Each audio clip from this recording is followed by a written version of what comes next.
আসসালামু আলাইকুম। Hello everyone, কেমন আছেন সবাই? আশা করি ভালো আছেন। আজকে আপনাদের জন্য আরও একটি নতুন ভিডিও নিয়ে চলে আসলাম। আজকের ভিডিওতে আপনাদের সাথে যেটি শেয়ার করব সেটি হচ্ছে আমার এই ঘুঘু পাখিগুলো। এখানে যে ঘুঘু পাখিগুলো দেখতেছেন ওদেরকে, এই যে এটা একটা, আর একটা হচ্ছে এটা। এখানে মুরগি সেট আপ করছিলাম মুরগি নিয়ে পালার জন্য। তো মুরগি জায়গা ছোট হওয়ার কারণে এখানে মুরগি পালন করতে পারতেছি না। তো এই গুগুগুলাকে কবুতর হচ্ছে আপনার এই যে হোয়াইট কালার কবুতর, এগুলো বেশি ডিস্টার্ব করতেছে। এই জন্য আমার আম্মা কি করছে, এখানে একটা প্লাস্টিকের ইয়ে দিয়ে এখানে ঢুকাই দিছে। তো হয়তো এখানে ডিম বাচ্চা করবে, ওরা দোয়া করবেন আপনারা সবাই। আর গোবরটাকে কামড়াইতে কামড়াইতে যে পালকগুলো তুলে ফেলছিল এগুলো দেখতেছি মাশাআল্লাহ আবার উঠতেছে। দোয়া করবেন সবাই, গরুগুলো যেন ভালো থাকে, ভালো ডিম বাচ্চা করে। এই যে দেখতে পাচ্ছেন গরু। আর আপনাদের যদি গরুর বাচ্চা লাগে আমাকে বলবেন, আমি আপনাদেরকে বাচ্চা দেওয়ার চেষ্টা করব।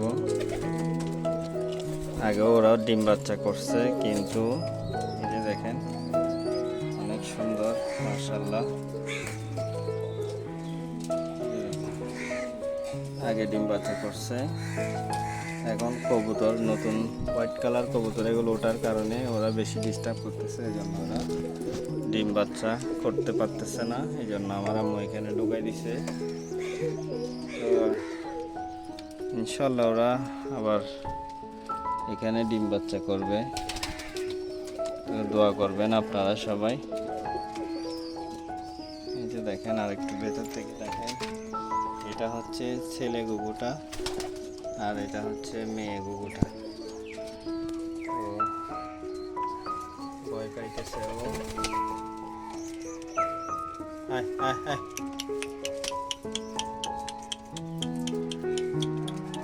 আয় আয় আয়। আসলে এটা হচ্ছে ছেলে কুকুরটা। দেখেন পালক নষ্ট করে দিচ্ছে ওর কবুতরে কামড়াইতে কামড়াইতে। এখন আস্তে আস্তে আবার নতুন পালক গজাচ্ছে। তো দোয়া করবেন আপনারা সবাই, ভালো মতো ডিম বাচ্চা যেন করে। আর এদিকে দেখেন, এটা হচ্ছে একটা নতুন বাচ্চা উঠছে, লাল টকটকে। যে এই বাচ্চাটা, এটা আসলে আমার মনে হচ্ছে এটা নর হবে, সাইজ একটু বড়। দোয়া করবেন সবাই। আর এদিকে দেখেন, এই সাদা জোড়াটা ব্রিডিং করার চেষ্টা করতেছে। এই যে ইনশাল্লাহ ওরাও ডিম দিবে 4-5 দিনের মধ্যে, হয়তো 1 সপ্তাহের মধ্যে। তো দোয়া করবেন সবাই। ভিডিওটি ভালো লাগলে লাইক দিবেন, শেয়ার করে দিবেন। আর আমাদের চ্যানেলটিতে নতুন হলে অবশ্যই সাবস্ক্রাইব করে পাশে থাকবেন নতুন নতুন ভিডিও পেতে চাইলে। আমার ফার্মের আপডেট পাওয়ার জন্য আপনাদেরকে দিব। আসসালামু আলাইকুম, আল্লাহ হাফেজ।